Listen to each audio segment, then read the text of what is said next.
Order, order. We're back for our second panel, and we have Dr. Samir Shah, the chair of the BBC and chair of the BBC Editorial Guidelines and Standards Committee. There was this big delay between the newspapers covering this story and the board coming out with either a statement or a response to the letter that we wrote. And it's been reported in the press that the reason for that delay was because there was a big dispute within the board about how to respond. There was, in some cases, people said chaos in the board. How true is that? It was neither chaos nor that. The delay was, you wrote to me on the Tuesday, I replied to you on the Monday. That was the deadline you gave me. During that time, I wanted to investigate it, what went wrong, and get it right, and I needed to make sure the board were with me. And we discussed this. I don't think there was any chaos or difficulty there.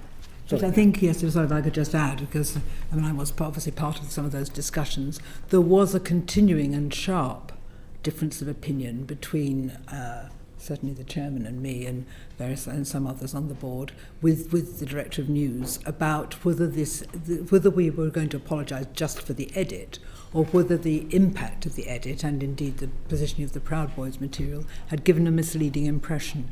And we felt that it had. And the news continued to maintain that actually the impression given, despite the edit, was correct because the gist of the speech by Trump had, for example, the use of the word fight 15 times and only talked about peace once. So, Robbie, so you've clearly a man of very strong political convictions and have held multiple posts both at the BBC and then over at Number 10 for the last couple of decades. And how have you managed to keep these roles separate and managed your own bias? So I was Director of Communications for the government for 2 years, but I was a BBC news producer for 25 years, including being a programme editor and head of BBC Westminster. So I have a long track record. I primarily want to be defined as my commitment to the BBC, not my 2 years working for Theresa May. When I first joined, I think I joined the BBC in 1991, it was drummed into me about impartiality, and it's one of those things, those early impressions have basically dominated my thinking, and it's why I wanted to stick with the BBC. You're told to leave your politics at the door, and impartiality isn't just a sort of a moral obligation, it's also a legal obligation. I'll tell you one thing that's really, really important. If you want to find the people that are most critical of journalism when it becomes biased or inaccurate, it's other BBC journalists, because their reputations are damaged by it. And I think there couldn't be a bigger mismatch between the way I'm presented in some quarters in relation to my attitude. I think I'd become weaponised in terms of how I'm perceived.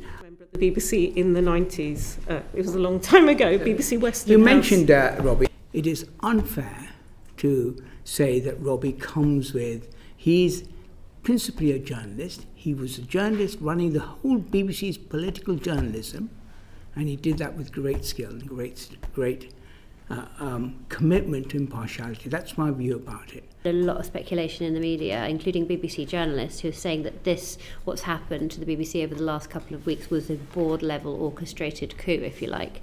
Can you just address that for me now?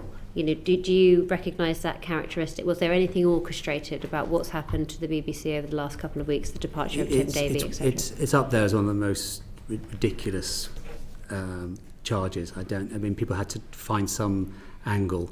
It's complete nonsense. It's also deeply offensive to fellow board members who are, as Samir was saying, are people of great standing in different fields. The idea that somehow I'm not even sure what the charge is, to be honest, and basically other than to say it's complete nonsense.